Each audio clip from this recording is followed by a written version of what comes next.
Bagaimana distribusi pengeluaran masyarakat perkotaan di daerah istimewa Yogyakarta tahun 2023? Melalui data Badan Pusat Statistik, kita dapat melihat bagaimana pembagian pengeluaran per kapita menunjukkan kondisi ketimpangan ekonomi di wilayah perkotaan.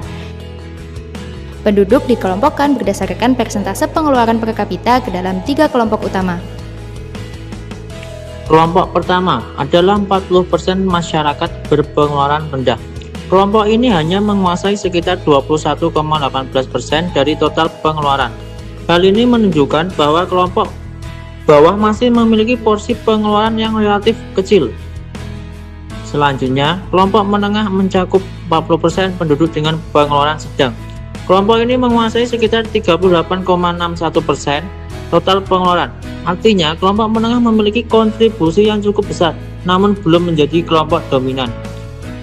Sementara itu, 20% masyarakat berpengeluaran tinggi menguasai sekitar 40,21% total pengeluaran.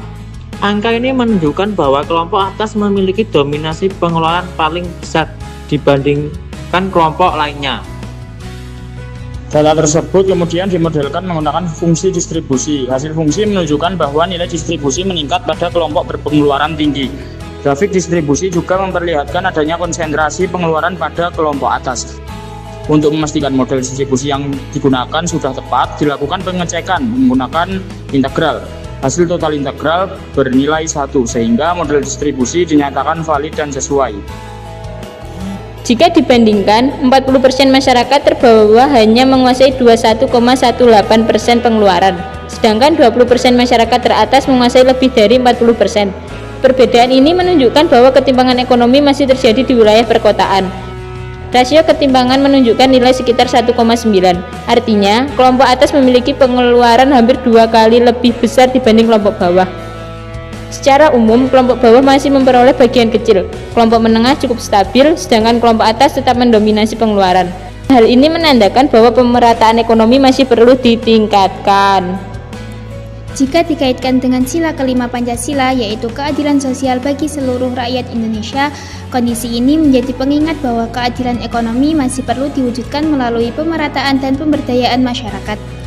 Kesimpulannya, distribusi pengeluaran per kapita perkotaan di daerah istimewa Yogyakarta tahun 2023 menunjukkan bahwa ketimpangan ekonomi masih ada dan kelompok atas masih mendominasi pengeluaran.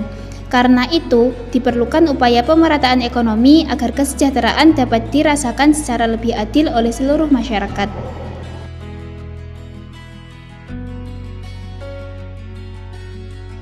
Jika saya pembuat kebijakan, keputusan yang akan saya ambil berdasarkan infografis tersebut adalah: yang pertama, membuka lebih banyak lapangan kerja yang layak.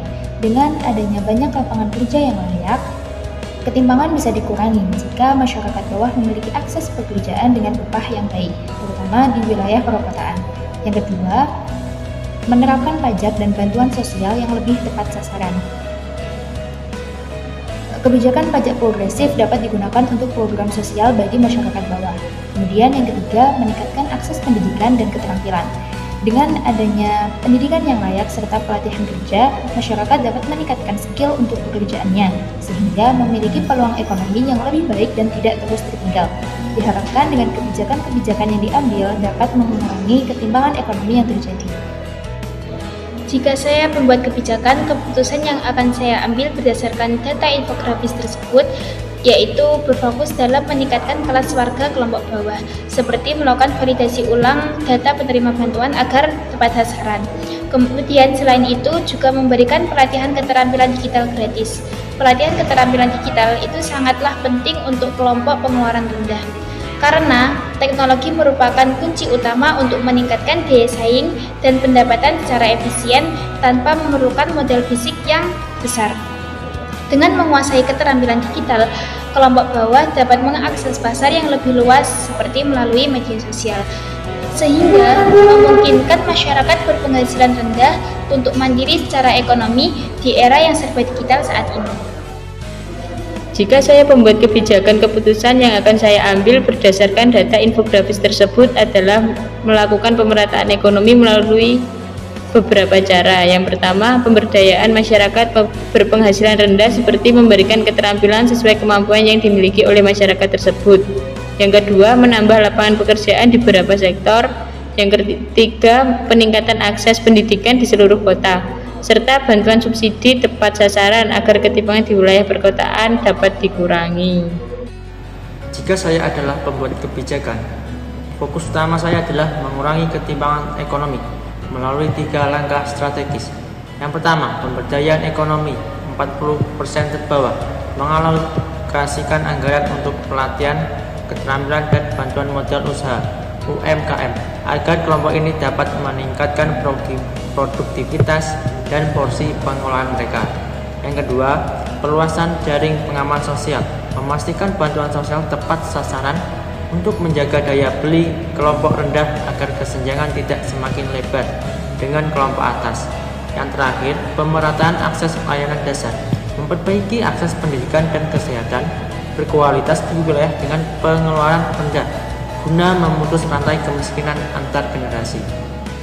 Jika saya menjadi pembuat kebijakan, keputusan yang akan saya ambil berdasarkan data pada infografis tersebut adalah yang pertama itu meningkatkan bantuan dan perlindungan sosial bagi kelompok 40% berpengeluaran rendah, karena mereka hanya menguasai sekitar 21% total pengeluaran, membuka lebih banyak lapangan kerja dan pelatihan keterampilan agar masyarakat berpenghasilan rendah dapat meningkatkan pendapatannya.